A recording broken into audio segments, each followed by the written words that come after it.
Bonjour à tous, présentation formule gratuit pour le quintet PMU de ce mardi sur l'hippodrome de Compiègne, 1400 mètres à parcourir en bon terrain, en terrain bon souple, à voir, la météo peut beaucoup varier, mais fort à parier que le terrain sera moins souple qu'il ne l'était ce week-end à Longchamp, ce dimanche notamment, donc voilà.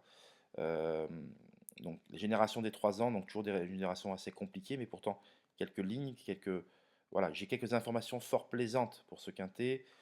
Euh, donc déjà pour les souscripteurs, ils seront les seuls, et je dis bien les seuls, à pouvoir écouter les propos de Fabrice Chappet qui sera plusieurs fois représenté au cours de cette journée et notamment dans l'événement principal du jour avec le 9 Blue Moves. Donc ça, c'est toujours des informations euh, très intéressantes et exclusives que je promets dans l'abonnement mensuel. Donc des informations à toujours écouter. Euh, donc qui ne feront pas forcément office de jeu, mais voilà. Donc il y a toujours du contenu régulièrement pour essayer d'apprendre à comprendre ce que sont les courses, euh, essayer de progresser.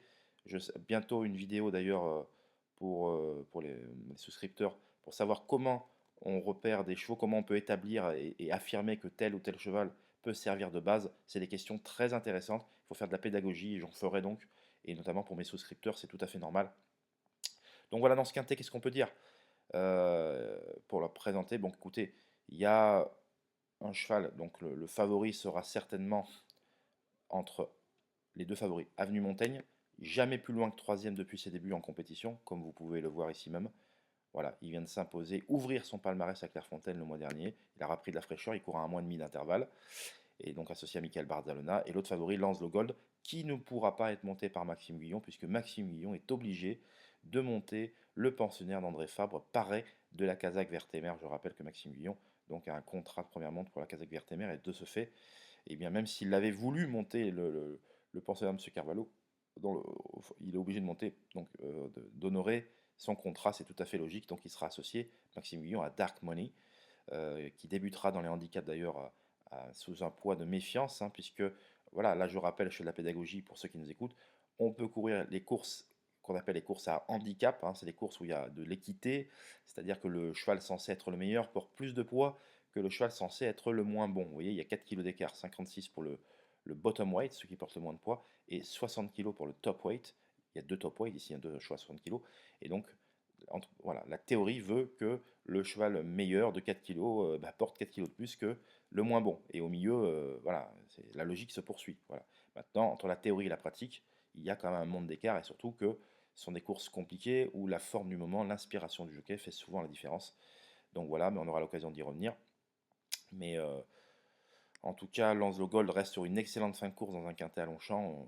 Il avait crevé les jumelles ce jour-là, donc il sera logiquement en vue. Maintenant, il y a plusieurs chevaux capables de les devancer et j'en ai repéré quelques-uns et pas des moindres. Et donc, je suis très content de pouvoir vous en parler. Donc, pour les souscripteurs, donc n'hésitez pas à rendre visite à mon site www.caparos.fr, les liens sous la vidéo, et vous pourrez donc bénéficier d'un packaging très intéressant pour aiguiller vos jeux, tout simplement. Parce que je n'ai pas la prétention de vous donner des jeux régulièrement, mais il faut faire de l'éducation et montrer comment, notamment, on peut dire que tel ou tel cheval peut servir de base, selon la discipline, parce que entre le trot et le galop, il y a quand même un monde d'écart, c'est pas du tout la même chose. On parle pas, voilà, autant au trot, on va parler de chrono, qu'en plat, on parle beaucoup moins de chrono déjà. Alors c'est peut-être à tort, parce que le tracking existe aussi en plat, mais on en parle moins. Bon, ça c'est un autre débat.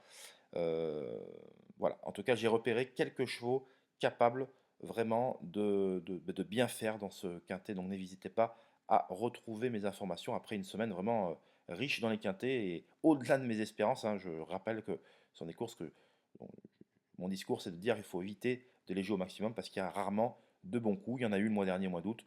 Rappelez-vous, je vous avais fait une vidéo quelques jours avant sur Blue Brother qui s'était imposé vraiment avec l'art et la manière dans un grand handicap quintet.